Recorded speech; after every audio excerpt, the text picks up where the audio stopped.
this for the first time, I hope you'll stick around and see if it resonates with you. If it works out for you, that would be great. And you could subscribe or give you a thumbs up or just comment in the comment section and let me know what you think. So in this channel, what we do is we work with the energy of the moon and we try to find the best way through the week relative to that. So we start with a conversation starter from the Everyday Enchantment Tarot from Poppy Palin. And the moon guidance that we take is from the Queen of the Moon Oracle by Stacey DeMarco. And when I remember, we do a color card from the Secret Language of Colors from Ina Segal at the end. If I don't remember, check the comment section because I will eventually remember. That does happen. So let's start with a conversation starter to see what kind of a week you have going on here, and then we'll work from there. So I hope everything was good for you. We do have a couple of events happening on the 21st this week, which is Friday, is the winter solstice, the longest night of the year. Yay, because after that, the days get longer. I look forward to that. And then we have the full moon in Cancer on Saturday. And what that does is any of the projects that you were working on since the middle of July when we had the new moon eclipse, it's a good time to take a good look at them and weed through what needs to be pruned out. So your energy of the week is excellent because you got the Ace of Wands. This is Aries. The moon is in Aries. It got into Aries today, which is Sunday, the 16th. And on Monday, when you start your week, it's still there. And so you're walking in with, oh, this really great creative energy. So what do you want to create? That's what you're being asked to look at. And so what's really cool is that I have these upside down, not so cool on that.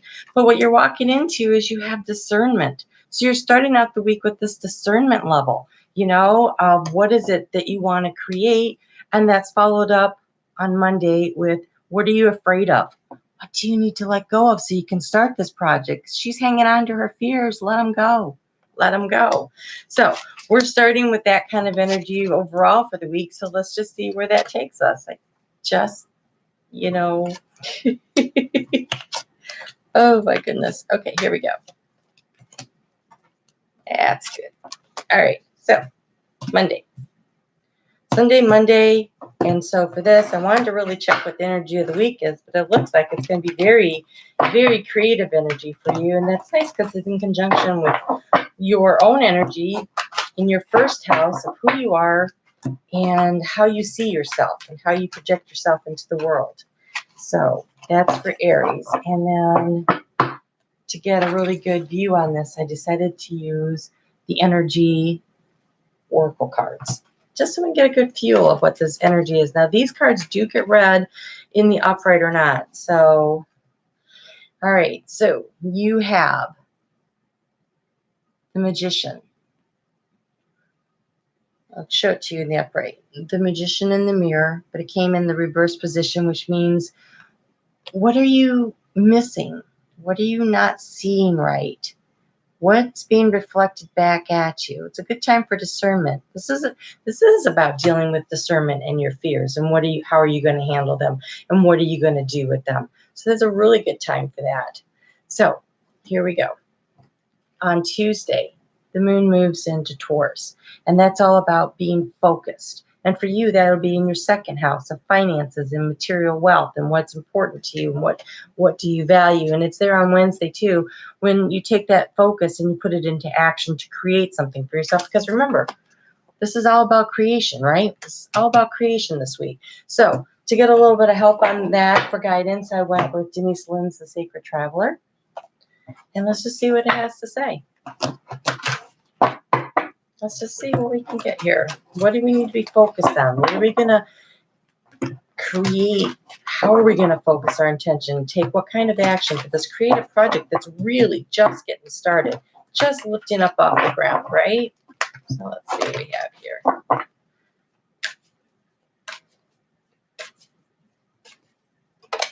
All right. Oh. Well, hopefully you know what it is because it says begin now, which is perfect because you have focus and you have action. And you're at the beginning and it says begin now, and which is counterintuitive in general to what, the full moon is about. But in this case, I think because we're at the end of the year and people are wrapping things up, it's a good time to get like a little jump start on some project that you want to do, Aries, that really launches it out there and gives you a little more time, gets you a head start on what everybody else is doing. So, you're wrapped up already, probably your things. You'll be finishing things up, with this full moon from the summer, but it might not be that. It might just be like a cycle. Like, okay, now I finished this part of it. What do I do next? What happens next? And so, the moon then will move into Gemini on Thursday, and that is about where's your willpower? Okay, so your focus, your action, you're being encouraged to go ahead and start now. In the holiday season, it's a little difficult to really have the willpower to do that, but you also need to set boundaries because I really do think life is about balance. And so this is your Friday energy, Thursday and Friday in Gemini, and it's about finding, the will, but also setting personal boundaries in space because you don't miss family time. It's important. So if you have the opportunity for family time, make sure that you're creating time for that. So that would be where you have your boundaries with work and home life, right? But at the same time, we should put all the cards in here.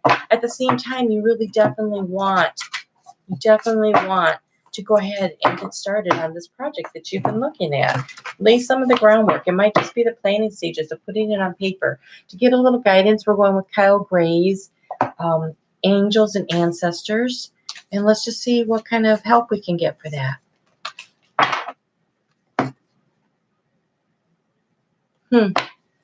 Winter solstice energy. It says winter, take care of your needs.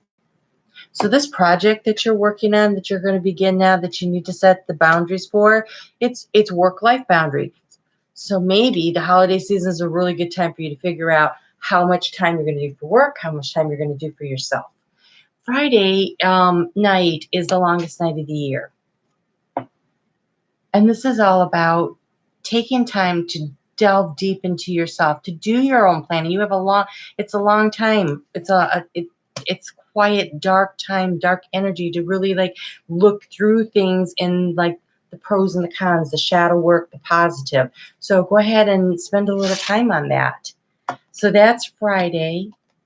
And then Saturday, the moon is in Cancer and it's the full moon. So the projects that you started last July, it's a good time to take a really good long look at it. And Sunday, we have some self-reflection.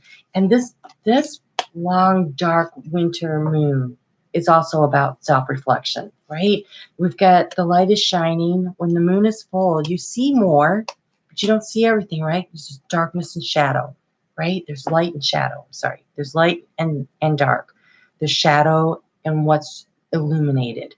So, but this is about your reflection of where is your power? What do you want to do? What do you want to create? How are you going to get there? And so for a little advice on that, I went to the Goddess Guidance Oracle from Doreen Virtue, just to get shed a little more light on where are you going to step into your power? How are you going to step into your power? What do you need to be reflecting on? Well, all I can tell you is I really hope you know what it is with this project that you want to do, because it says to be strong. Be strong. Step in and do what you need to do. So you are stronger than you think you are, and you have the strength to assure a happy outcome. So that is really excellent and great news for you. Hi, Cherokee. Okay, so let me get you a color card for that. That is really such good energy. So Aries, here you go for your week. You're going to start a creative project. It says to begin, even though we have this full moon energy, you have a little more time, right? Because right now the world's kind of quieting down. It's got busy out there having fun and everything, and they're not really paying attention to the business world. So this is a chance for you to take a step back, do a little self-reflecting, lay the groundwork, and write up the plans. It doesn't have to be put out there yet. I would really wait for that new moon in Capricorn, which is on the 5th of January, and the world really doesn't get back to business until the 7th, right? So that gives you some time to really put things on paper. Write it down, right? Okay. It says begin now. And your color card for the week is such a fire sign color. It's orange. It says nurture yourself. It says nurture yourself. So here we are. This is the take care of yourself energy, right? Like it's the work-life balance. How are you going to figure out how to accomplish all the fiscal goals that you have for the year coming up, right? But still making sure you have time for yourself. So begin now to figure out how you're going to manage all this. Well, this is excellent news, really is. Okay, so if any of this resonated with you, would you just leave me a comment, give me a thumbs up? I do private empowerment coaching. The information is down below. You can go ahead and click on that, and I'll give you the email address, and you can contact me. I will be back here live on Saturday night for that full moon in Capricorn, and we can get into just exactly how that's going to launch, because this is wrapping things up. So where are we wrapping things up, and how are we going to proceed from here? All right, I will see you soon. You take care. You have a great week.